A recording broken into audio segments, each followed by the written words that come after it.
High to everybody. இந்த சாப்டரில் முக்கியமாக 3 கேரக்டர்ஸை பற்றி பார்க்க போகிறோம். Lars, Reese and Shane. இந்த 3 பேரும் நைஸ் காய் சிண்ட்ரோம் மேலே அஃபெக்ட் ஆனவங்க. அதனால் அவங்க லைஃப்பில் ஃபேஸ் பண்ண ப்ராப்ளம் அண்ட் அதிலேருந்து எப்படி ஓவர் கம் பண்ணி வெளியே வந்தாங்கன்னு சொல்லிட்டு பார்ப்போம். Let's start with Lars. லார்ஸோட ஒய்ஃப் தான் இவரை என்கரேஜ் பண்ணாங்க ராபர்ட் க்ளோவரை மீட் பண்ண. ஆப்வியஸ்லி ராபர்ட் க்ளோவர் வந்து நோ மோர் மிஸ்டர் நைஸ் காயோட ஃபவுண்டர் அண்ட் இந்த புக்கோட ஆத்தர் நமக்கு ஆல்ரெடி தெரியும். லார்ஸுக்கு ஞாபகம் இருக்கிற வரைக்கும் அவன் சந்தோஷமாக இருந்ததே இல்லை. எப்போவுமே டிப்ரெஸில் தான் இருப்பான். இதனாலேயே அவனுக்கு நைட்டில் தூக்கம் வர்றதில்ல, ரெகுலர் பேசிஸாக மைக்ரேன் ஹெட்டேக் வந்துகிட்டே இருக்குது. லார்ஸோட லைஃப்பை பார்க்கும்போது எல்லாமே சரியாக தான் இருக்குது. Good job, nice home, family etcetera. But சந்தோஷம் மட்டும் இல்லை. கடல்லையே இல்லையா. லார்ஸோட ஃபஸ்ட்டு கவுன்சிலிங் செஷன் ஸ்டார்ட் ஆச்சு. ராபர்ட் க்ளோவர் கொஷின் பண்ண ஸ்டார்ட் பண்ணார். உனக்காக என்ன பண்ணியிருக்க நீ? இல்லை எனக்கு புரியல, என்ன மீன் பண்ணுறீங்க? அகைன் ராபர்ட் க்ளோவர் ஆஸ்க்ட், லைஃப்பில் உனக்காக நீ என்ன பண்ணியிருக்க? அதுக்கு லார்ஸ் ஆன்சர் பண்ணால் அந்தளவுக்கு எதுவுமே இல்லைன்னு சொல்லிட்டு. அதுக்கப்புறம் அந்த கவுன்சிலிங் செஷன் முடிகிற வரைக்குமே ராபர்ட் க்ளோவர் எக்ஸ்பிளைன் பண்ண ஸ்டார்ட் பண்ணார். உன்னுடைய தேவைக்கு ப்ரியாரிட்டைஸ் கொடுக்குறது எவ்வளோ இம்பார்ட்டன்ஸ்னு சொல்லிட்டு. கொஞ்சம் டேஸுக்கு அப்புறமா செகண்ட் கவுன்சிலிங் ஸ்டார்ட் ஆச்சு. லாஸ்ட் வீக் நம்ம டிஸ்கஸ் பண்ண பாட்டில் எது உங்களுக்கு அன்கம்ஃபர்டபுளாக ஃபீல் ஆச்சுன்னு ராபர்ட் க்ளோவர் கேட்குறாரு. All of it he responded. முக்கியமாக என்னுடைய தேவைக்கு ஃபஸ்ட் இம்பார்ட்டன்ஸ் கொடுக்குறது என்னை ரொம்ப டிஸ்டர்ப் பண்ணுச்சு. அது என்னை செல்ஃபிஷாக காட்டும். அதை எப்படி நான் பண்ண முடியும்? செல்ஃபிஷாக இருக்கிறதுல என்ன தப்புன்னு கேட்டார். லார்ஸுக்கு அப்படியே ஷாக் ஆகிடுச்சு. செல்ஃபிஷாக இருக்கிறதுல என்ன தப்பா? அது எங்கள் அப்பா மாதிரி என்னை காட்டும். அவர் எப்போவுமே அவரை பற்றி தான் யோசிப்பார். அதனால் எங்கள் அம்மா, நான் எல்லாருமே ரொம்ப கஷ்டப்பட்டோம். என்னால் அந்த மாதிரி இருக்க முடியாது.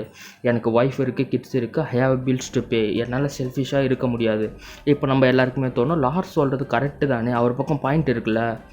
ஸோ இதுக்கான ஆன்சர் இந்த வீடியோவை ஃபுல்லாக பார்த்தீங்கன்னா தான் தெரியும். So don't skip the video. Robert Glover இந்த சாப்டரை நிறைய பார்ட்டாக கேட்டகரைஸ் பண்ணியிருக்காரு. ஃபஸ்ட்டு பார்ட் வந்து low maintenance kind of guys. அவனுடைய தேவைன்னு வரும்போது Lars is a typical fairly nice guy. Nice guy ஜென்ரலாகவே மற்றவங்களுடைய தேவைக்கு தான் ஃபஸ்ட்டு இம்பார்ட்டன்ஸ் கொடுப்பாங்க. அவங்களுடைய தேவையை வெளியே காமிச்சிக்க மாட்டாங்க. நைஸ் காய்ஸ் கிட்ட அவங்களுடைய தேவைக்கு இம்பார்ட்டன்ஸ் கொடுக்க சொல்லும் போது எல்லாருடைய ரெஸ்பான்ஸும் ஒரே மாதிரி தான் இருந்துச்சு. Selfish. This nice guy pattern is a result of childhood conditioning. சில்ட்ரனோட நீட்ஸ் சரியான நேரத்தில் கிடைக்கலனாலோ இல்லை அது கிடைக்காம போனாலோ they start to believe it's a bad for having needs. அது மட்டும் இல்லை, அவனுடைய தேவையால் தான் மற்றவங்க இவனை ஹர்ட் பண்ணுறாங்க இல்லை அபேன் பண்ணுறாங்கன்னு நினச்சிப்பாங்க. இந்த மாதிரி லைஃப் ஈவெண்ட்ஸால் they start to developing a number of survival mechanism. Trying to appear needless and wantless, using covert contract, care taking. மற்றவங்கள கேர் பண்ணிக்கிட்டு அவங்களுடைய தேவைக்கு இம்பார்ட்டன்ஸ் கொடுத்தா அவங்களும் நம்மளை கேர் பண்ணிக்கிட்டு நமக்கும் இம்பார்ட்டன்ஸ் கொடுப்பாங்கன்னு நினச்சிட்டு தான் இதெல்லாம் பண்ணிகிட்டு இருப்போம். பட் உன்னை ஒரு மனுஷனாக கூட அவங்க மதிக்க மாட்டாங்க. இந்த சர்வைவல் மெக்கானிசம் உங்களுடைய தேவையை அச்சீவ் பண்ணுறதுக்கு ஹெல்ப் பண்ணுறதுக்கு பதிலாக பீப்புள் உன்னை யூஸ் பண்ணுறதுக்கு ஒரு பிளாட்ஃபார்மாக இருக்கும். So it's a wrong survival mechanism. You have to change it. நம்ம சின்ன பசங்களாக இருக்கும்போது தான் நமக்கு நிறைய தேவை இருக்கும். எல்லாத்துக்குமே மற்றவங்கள டிபெண்ட் பண்ணி தான் இருப்போம். ஆனால் நிறைய நேரத்தில் அதெல்லாம் கிடைக்கிறது இல்லை. அதனால் சில்ட்ரன் என்ன நம்புவாங்கன்னா நம்மளுடைய தேவை தான் மற்றவங்க நம்மக்கிட்டேருந்து விலக்கி வைக்கிறது நம்புவாங்க. So these helpless little boys அவங்கள கன்வின்ஸ் பண்ணிப்பாங்க நம்மளுடைய தேவையை எலிமினேட் பண்ணிட்டா யாரும் நம்ம விட்டு போக மாட்டாங்கன்னு சொல்லிட்டு. ஆஸ் ஏ ரிசல்ட் அவங்களுடைய சர்வைவல் எப்படி இருக்கும்னா நீட்ஸே இல்லாத மாதிரி ப்ரொஜெக்ட் பண்ணிப்பாங்க. But in deep down nice guys are too needy. So அதனால் மற்றவங்க ஹெல்ப் பண்ணணும்னு நினச்சாலுமே நைஸ் காய்ஸ் இல்லை எனக்கு தேவையில்லை அப்படின்னு சொல்லிட்டு விட்டுருவாங்க. மற்றவங்களும் ஹெல்ப் பண்ணவும் தோணாது, அந்த மைண்டும் வராது அவங்களுக்கு. ஸோ இதிலேருந்து எப்படி வெளியே வர்றதுன்னு சொல்லிட்டு ஒரு பிரேக்கிங் ஃப்ரீ ஆக்டிவிட்டி இருக்குது. உங்களுக்கு நீடு இருக்கிறது ஓகேன்னு சொல்லிவிட்டு நீங்கள் நம்புறீங்களா? அதை பீப்புள் அச்சீவ் பண்ண ஹெல்ப் பண்ணுவாங்க நம்புறீங்களா? Do you believe this world is a place of abundance? Just ask this question to yourself.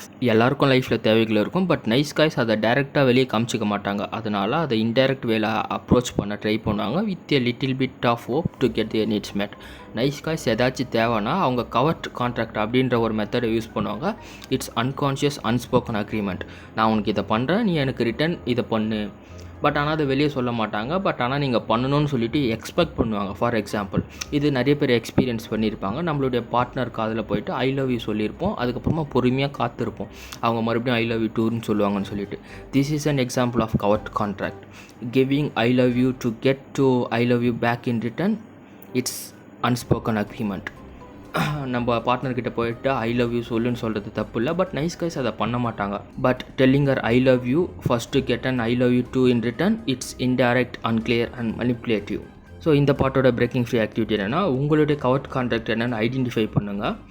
என்ன கொடுப்பீங்க, அதுக்கு என்ன ரிட்டர்ன் எக்ஸ்பெக்ட் பண்ணுவீங்க, இந்த இன்ஃபர்மேஷனை வந்து சேஃப் பர்சன் கிட்ட ஷேர் பண்ணுங்கள். அதுக்கு அவங்க எப்படி ஃபீல் பண்ணுறாங்க, ரெஸ்பாண்ட் பண்ணுறாங்க நோட் பண்ணுங்கள். நைஸ் காய்ஸ் அவங்களுடைய தேவையை பூர்த்தி செய்ய நிறைய வேஸ் அண்ட் ஸ்ட்ராட்டஜிஸ் யூஸ் பண்ணுவாங்க. அதில் ஒன்று தான் கவர்ட் கான்ட்ராக்ட். முன்னாடி பார்த்தோம்ல அது. இந்த கவர்ட் கான்ட்ராக்டை அதிகப்படியாக எதுக்கு யூஸ் பண்ணுவாங்கன்னா கேர் டேக்கிங்காக. மற்றவங்கள கேர் டேக்கிங் பண்ணால் அவங்களுக்கு நம்மளை பிடிக்கும், அது மட்டும் இல்லை நான் நல்லவன்னு நம்புவாங்க. ஆனால் ரியாலிட்டியில் care taking has nothing to do with being loving or good. Care taking வந்து இம்மெச்சூர் அண்ட் இன்டைரக்ட் அட்டெம்ப்ட் அவங்களுடைய நீடை மேட் பண்ணுறதுக்கு. இந்த பார்ட்டில் தான் நம்ம ரீஸை பற்றி பார்க்க போகிறோம்.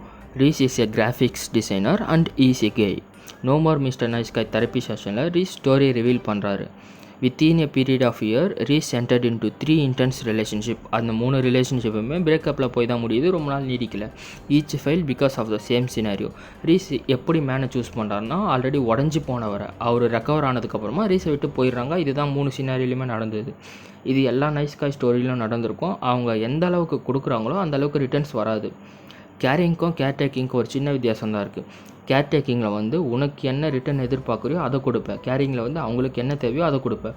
மனசார கொடுக்குறதுக்கும் உன்னை ரிட்டன் எதிர்பார்த்து கொடுக்குறதுக்கும் வித்தியாசம் இருக்குது. நைஸ் காய் நிறைய ரீசனுக்காக கேர் டேக்கிங் பண்ணிப்பாங்க. But none of them having nothing to do with love. சின்ன விஷயத்த கொடுத்தா கூட அதில் ஏதாச்சும் உள்நோக்கம் இருக்கும் அண்ட் ரிட்டர்ன்ஸ் எதிர்பார்த்து செய்வாங்க. நெக்ஸ்ட் டைம் ஏதாச்சும் கொடுக்கும்போது just give it without any expectation. இந்த பார்ட்டோட பிரேக்கிங் ஃப்ரீ ஆக்டிவிட்டி என்னென்னா, உங்களுடைய கேர் டேக்கிங் பிஹேவியரை ஃபஸ்ட்டு ஐடென்டிஃபை பண்ணுங்கள். அண்ட் அதுக்கப்புறமா நெக்ஸ்ட் வீக் இந்த 2 ஆப்ஷனில் ஏதாச்சும் ஒரு ஆப்ஷனை ஃபாலோ பண்ணுங்கள். ஒன்று கேர் டேக்கே பண்ணாதீங்க, இல்லைனா எப்போவும் யூஸ்வலாக பண்ணுறதை விட அதிகமாக கேர் டேக்கிங் பண்ணுங்கள். It is a very effective way to create awareness of your care taking behaviour. Peoples எப்படி அதுக்கு ரியாக்ட் பண்ணுறாங்க அண்ட் அதுக்கு எப்படி நீங்கள் ஃபீல் பண்ணுறீங்க அதையுமே கவனிங்க. மேலே பார்த்த strategies like covert contract and care taking இது அவங்க தேவையை பூர்த்தி செய்ய ஹெல்ப் பண்ணுறதுக்கு பதிலாக அவங்கள ஃப்ரெஸ்ட்ரேட்டாக தான் மாற்றும். Because most of the time அது பேக் ஃபயராக மாறிடும். அது கிரேசினஸ் சைக்கிளை பில்ட் பண்ணும். That is called victim triangle. Victim ட்ரையாங்கிளுக்கு ஒரு good example Shane and Rose relationship. Shane வந்து அவனுடைய கேர்ள் ஃப்ரெண்டை தலைமையில தூக்கி வச்சுட்டு இருந்தான். ஸோ இவன் நல்லவனாக இருந்தால் தான் மற்றவங்க இவனை லவ் பண்ணுவாங்கன்னு நம்புகிறான். ரோஸ் என்ற பெண்ணின் காதலை பெறுவதற்கு ஷேன் என்பவர் நிறைய பரிசுகளை கொடுக்க ஆரம்பித்தார். நிறைய gift cards, daily phone messages, planned special surprises, அது மட்டும் இல்லை நிறைய பண்ணிகிட்டே போனார். All of this created a sense of emotional independence for Rose. இது எல்லாம் கடன்பட்ட நிலையில் ரோஸை உருவாக்கி விட்டுடுச்சு. ஷேன் பண்ண எதுவுமே அவங்களால ரிட்டர்ன்ஸ் கொடுக்க முடியாதுன்ற தாட்டை உருவாக்கி விட்டுடுச்சு. உண்மை என்னென்னா அவங்களால திரும்ப கொடுக்க முடியாது. இதையெல்லாம் சமாளிக்க என்ன வழினா by pushing him away. So இது நடக்கும்போது ஷேன் சுக்குநூறாக உடஞ்சி போகிறான். அவன் எந்த அளவுக்கு அதிகமாக கொடுக்குறானோ அந்த அளவுக்கு கோவம் வருது. பிகாஸ் அவனுக்கு ரிட்டர்ன்ஸ் எதுவுமே கிடைக்கிறது இல்லை. He would accuse her for not loving him. அது ஒரு பயங்கரமான பேட்டலாக மாதிரி பிரேக்கப் வரைக்கும் போயிடுது. Calling each other for all kind of names. அதுக்கப்புறம் ஷேனுக்கு ஒரு பயம் வந்தது, எங்கே இவன் நம்மளை விட்டு போயிடுவாளோன்னு சொல்லிட்டு மறுபடியும் he started care taking and pleasing again to winner love. இந்த சைக்கிள் ரிப்பீட் ஆகிட்டே இருக்குது ஓவர் அண்ட் ஓவர் அகைன். இந்த பார்ட்டோட பிரேக்கிங் ஃப்ரீ ஆக்டிவிட்டி என்னென்னா, நீங்கள் லவ் பண்ணுற பீப்புளை எப்படிலாம் ஹர்ட் பண்ணுறீங்கன்னு சொல்லிட்டு கவனிங்க. Are you frequently late, to you criticise them in your mistake, இந்த மாதிரி எட்ஸெட்ரா சொல்லிகிட்டே போகலாம். விக்டிம் ட்ரையாங்கிளில் இருந்து வெளியே வரணும்னா just ask feedback of others about your care taking behaviour. அவங்க சொல்கிற இன்ஃபர்மேஷன் கேட்க ரொம்ப கஷ்டமாக இருக்கும், உங்கள் ஷேமை ட்ரிகர் பண்ணும். But it is important information for breaking out of the victim triangle. Mature பீப்புள்ஸுக்கு நீட்ஸ் இருக்கும் அண்ட் அவங்களுடைய தேவைக்கு அவங்க முக்கியத்துவம் கொடுப்பாங்க. இதை நைஸ் காய்ஸ் கிட்ட சொல்லும் போது ஆப்வியஸ்லி ஷாக் ரியாக்ஷன். நைஸ் காயோட டிக்ஷனரியில் நீட்ஸுக்கு மீனிங் என்னென்னா நீடி போல். நம்ம தேவைக்கு இம்பார்ட்டன்ஸ் கொடுத்தா மற்றவங்க நம்மளை விட்டு போயிடுவாங்கன்னு சொல்லிட்டு ஒரு மூட நம்பிக்கை. நைஸ் காய்ஸ் கிட்ட உங்களுடைய தேவைக்கு இம்பார்ட்டன்ஸ் கொடுக்க சொல்லி சேலஞ்ச் பண்ணணும். அப்போலாம் அவங்களுடைய ரெஸ்பான்ஸ் ரொம்பவே ப்ரெடிக்டபுளாக இருந்துச்சு. தே ஆல்வேஸ் சேயிங் பீப்புள் என் மேலே கோச்சிப்பாங்க, என்னை செல்ஃபிஷ்னு நினச்சிப்பாங்க, அதுக்கப்புறம் நான் தனியாக இருப்பேன், எல்லாருமே இதே மாதிரி இருந்துட்டால் என்ன பண்ணுறது. அதுக்கப்புறம் அதோட பெனிஃபிட்ஸை சொல்ல ஸ்டார்ட் பண்ணேன்.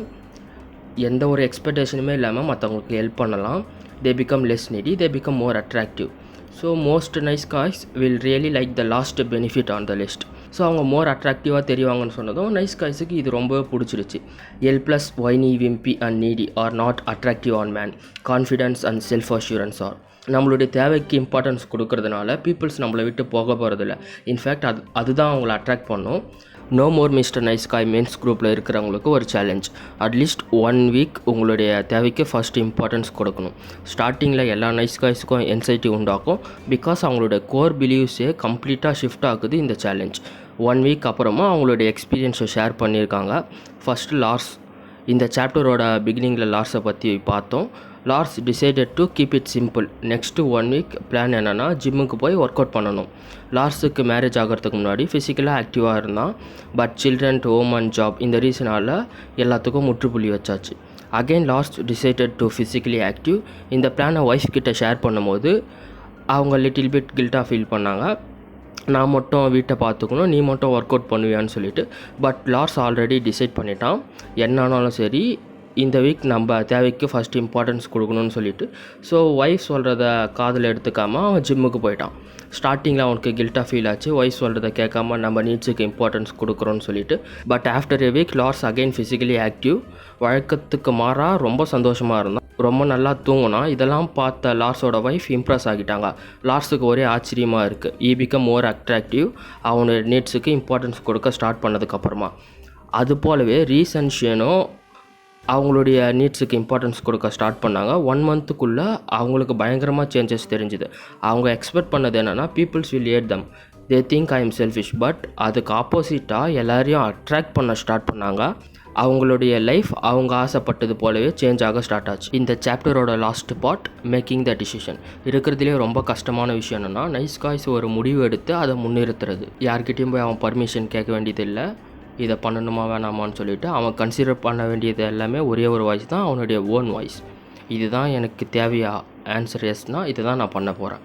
நைஸ் காய் சிண்ட்ரோமில் இருந்து ஓவர் கம் பண்ணி வெளியே வர்றது கஷ்டம் தான், பட் நாட் இம்பாசிபிள். அட்லீஸ்ட் 1 வீக்காச்சும் உங்கள் தேவைக்கு இம்பார்ட்டன்ஸ் கொடுங்க. ஃப்ரெண்ட்ஸ்கிட்ட என்ன பண்ணுறீங்கன்னு சொல்லுங்கள். ஏன்னா அவங்க உங்களை வேறு மாதிரி பார்த்துட்டு திடீர்னு உங்கள் கேரக்டர் பிஹேவியர்லாம் சேஞ்ச் ஆகிறத பார்க்க கொஞ்சம் வியர்டாக இருக்கும். ஸோ ஃப்ரெண்ட்ஸ்கிட்ட சப்போர்ட் கேளுங்க. Remember, you don't have to do it perfectly, just do it. எல்லா பிரேக்கிங் ஃப்ரீ ஆக்டிவிட்டியும் ட்ரை பண்ணுங்கள். எப்போ உங்களுடைய தேவைக்கு இம்பார்ட்டன்ஸ் கொடுக்க ஸ்டார்ட் பண்ணுறீங்களோ அப்போ தான் நீங்கள் மற்றவங்களுக்கு அட்ராக்டிவாக தெரிவிங்க. மற்றவங்க கோஆப்ரேட் பண்ண முடியும் உங்களுக்கு. பட் நைஸ் காய்ஸ் மட்டும் தான் சார்ஜ் எடுத்துகிட்டு அவங்களுடைய தேவைக்கு இம்பார்ட்டன்ஸ் கொடுக்கணும். The world is totally filled with abundance. எப்போ நைஸ் காய் அந்த மைண்ட் செட்டுக்கு வராங்களோ, எப்போ அதை நம்புகிறாங்களோ அப்போ தான் நைஸ் காய் சிண்ட்ரோம்லேருந்து ஓவர் கம் பண்ணி வெளியே வர முடியும். That's it for chapter 4. Next வீடியோவில் சாப்டர் 5 பார்ப்போம்.